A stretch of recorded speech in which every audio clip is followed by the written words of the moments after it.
Eleanor Roosevelt was the First Lady of the United States from 1933 to 1945, a span that covered some of the most turbulent times in American history, including the Great Depression and most of World War II. She was known for her intelligence, wit, and progressive political views. But what if she had been less progressive and more isolationist? How would America's role in the world have changed if the woman considered by many to be the first modern First Lady had instead heeded the calls of America First? The term America First encompasses a range of political positions that seek to make the United States less involved in foreign conflicts and more focused on domestic issues. While it enjoyed its greatest popularity during the interwar period between 1919 and 1939, various strains of isolationism have existed throughout American history. At various times, different groups have advocated for limited terms for presidents, a ban on immigration, or even the outright secession of certain states. During the 1930s, the U.S. found itself facing a different kind of crisis, one that threatened the very fabric of the global economy.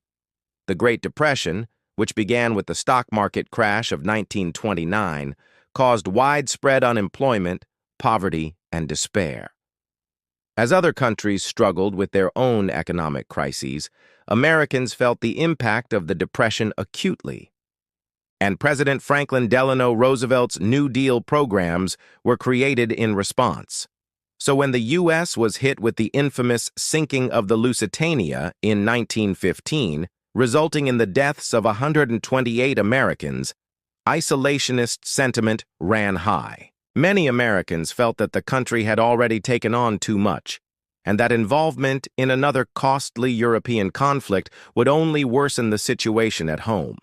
At the time, the U.S. had significant economic ties to the United Kingdom and Germany, and many worried that entanglement with either side could have devastating consequences.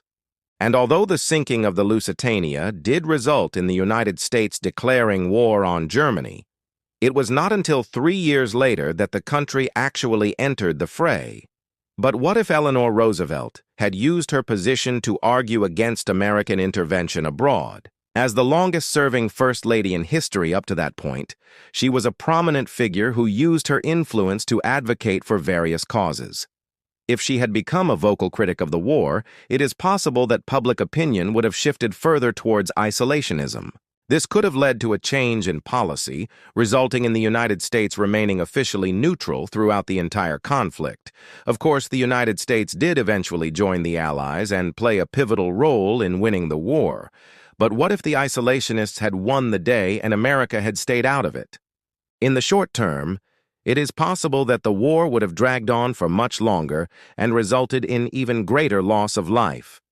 With the U.S. remaining neutral, the pressure would have mounted on the U.K., and its dwindling resources would have continued to fall. On the other hand, Nazi Germany's war machine would have faced stiff resistance from the Soviet Union, which was also initially non-aligned, but eventually joined the Allies.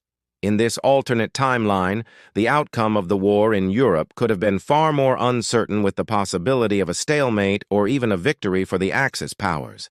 In the long run, however, the effects of America's absence could have been even more profound. The United States emerged as a global superpower following World War II, a position that shaped the country's foreign policy for decades to come. But if the U.S. had remained isolated, it is possible that this shift in power may have never occurred. Without the vast military and economic resources invested in the war effort, the country's international standing could have been significantly weakened. In this alternate timeline, the end of World War II may have left the United States in a very different place. Though it's impossible to say for sure how things would have played out, one thing is certain: the path not taken had fascinating implications for our world.